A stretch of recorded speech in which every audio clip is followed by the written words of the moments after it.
Tanya. This is 7 cards for 7 days, and we are starting with Monday, November 21st. Um, the moon will be in Libra as we start. And then we have the new moon in Scorpio Wednesday evening. And then by the time we get to next Sunday, it will be moon in Capricorn, which can be a little bit heavy. But we'll talk about that when we get to that last card for the week. I am using the Wild Unknown Tarot again, and just a little bit of an overview. We have pairs going on again. That seems to have been a theme lately. Several cups, several pentacles, and several swords. That's what we got for the week, and then one major. As always, take what resonates for you and leave the rest behind. Your higher self, your inner self knows what is the truth here for you and what just maybe isn't vibrating for you right now. And then we'll end with a crystal angel card today. So for Monday, the 21st, we got the only major for this week, and that is the Magician. Magician has all the elements. You see the sword there, you see the disc, you see the cup, you see the wand. So we have air and earth and water and fire. And our magician, who seems to be a leopard here, can take all of those elements, throw them up into the air, mix them up in a cauldron, whatever the method, and let them reconfigure in a new and more powerful way. So what's the magic in your life for this Monday, Moon Day, to begin our 7-card week? So be looking for that. And it's a 1, so that can be new starts, initiations, the beginning of a new phase, things like that. Then on Tuesday, we get a 2, and this is the 2 of Pentacles, or disc, earth energy. And of course, you cannot miss the butterfly here, transformation. In this card, it's about coming into balance. How can the energies coexist? You can see there's an infinity going on there between the 2 discs, one on each side of the butterfly's body. So light and dark, cold and hot, all kinds of duality can be balanced out and made whole with the 2. All the 2s relate to the High Priestess, so there can be a little mystery to that process. But this being the earthiest element here, the odds are better that this will be something that can be a little bit more tangible for us. When we get to Wednesday, we get the first of the cups and the 3 of cups, which is such a lovely, harmonious kind of energy. And I think this is a beautiful depiction with what I'm assuming are crows on the branch here under that full moon, with the 3 cups below, one for everybody. Everybody gets along. Creations can be made together. So it can be a very nice middle of the week day, maybe some pre-celebration. Of course, here in the United States, we have Thanksgiving, one of our really big holidays, coming up on this Thursday. So that Wednesday would be the night before. So maybe a good time to meet with some friends or family and relax a little bit before you go through the holiday motions the next day.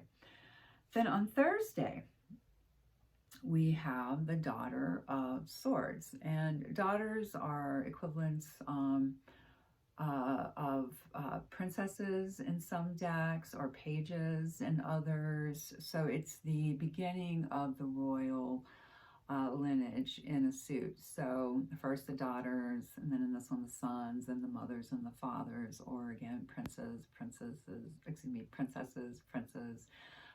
queens and kings. So a messenger is often the way that this one is seen. And I cannot help but think of the owls in Harry Potter, and you know how they carried messages, excuse me, for people. And you know, here the owl looks ready to listen and take that message somewhere. So, what's a new energy that's coming in? Another way to think about this card too is combating a mood. Mental thoughts that might be affecting us, or old memories that get stirred up and sort of drag on us. And sometimes those are very hard to work with and escape. Sometimes we can do a little bit better with this kind of energy of just coming in with that sword, waving it around, not at someone, but in the personal sphere, and trying to change that energy, allow something better to come in for the self.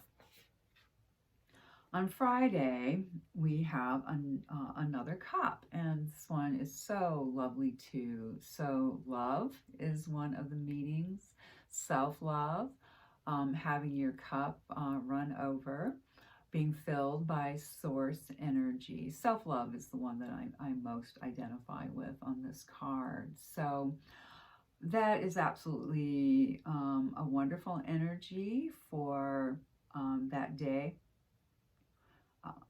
after Thanksgiving, that Friday. So, you know, maybe on Thursday on the holiday with that Daughter of Swords, maybe some truths get spoken too. That can be another meaning. Or there's refreshing air that comes in. And then the next day, love of self, a good energy to focus on. And then we have a second ace. So, you know, here's another pairing. So, two cups, two discs, two swords. So, here's our second disc. And again, another ace, another gift. This one, tangible.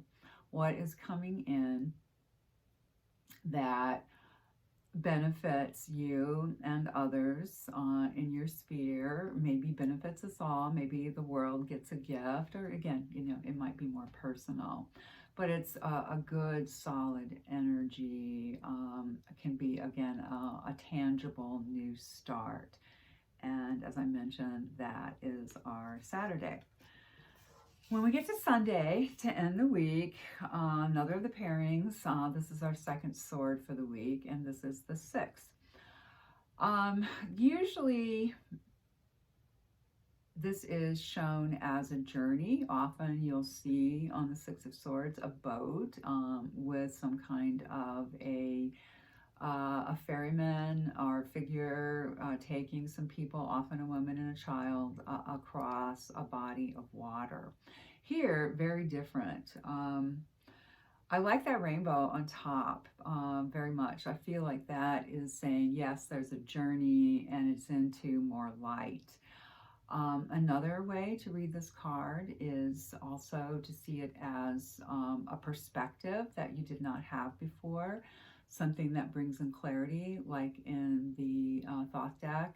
It is called Science, and you get this very much bird's eye view. So I feel like there's some of that energy here too. It's like see something straightforwardly, hopefully realistically, but also with compassion. Sixes are always those happy numbers connected to the lovers. So hopefully a light above a situation that is pleasing to you. So those are our 7 cards for this week of Thanksgiving. And overall, we don't have any fire energy for this week. So that could mean it'll be a little bit more mellow. There will be, you know, the cups where it might be a bit more emotional, a bit more intuitive, psychic.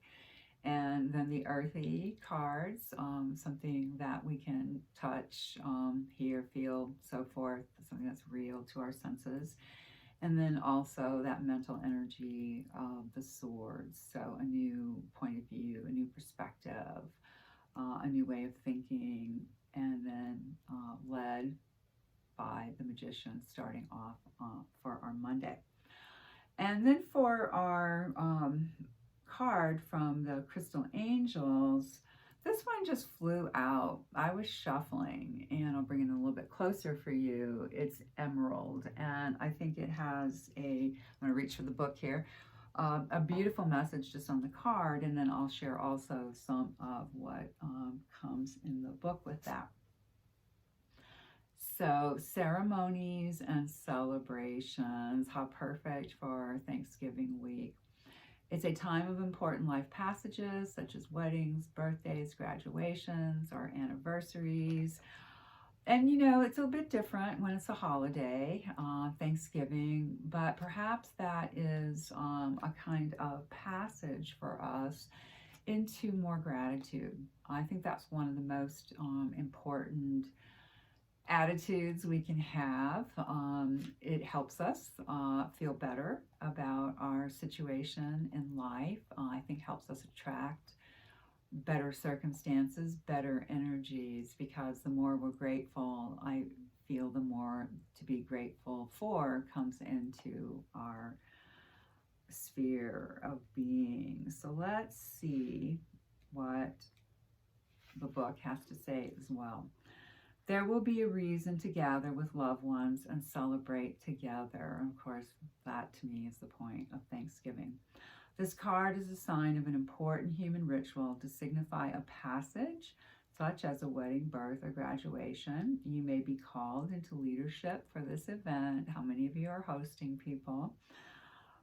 Including being a planner or an officiant.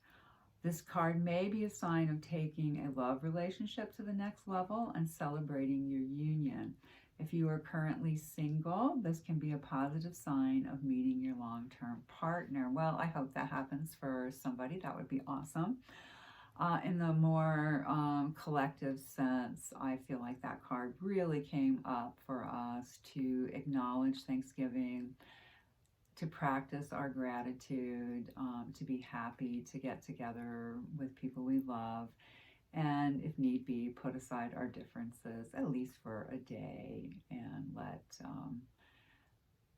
people we love know that we love them and to receive their love as well.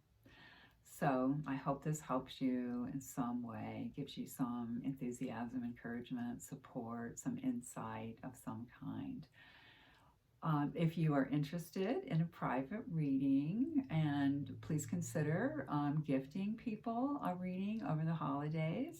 That could be a really nice, unexpected, and certainly unusual kind of gift. You can reach me at Tarot with Tanya, that's Tonja, Tarot with Tanya @gmail.com, or visit my website, which will be listed at the end of the video and in the description box below. Have a beautiful week, and I hope some real downtime for all of you. So see you next week, beloveds.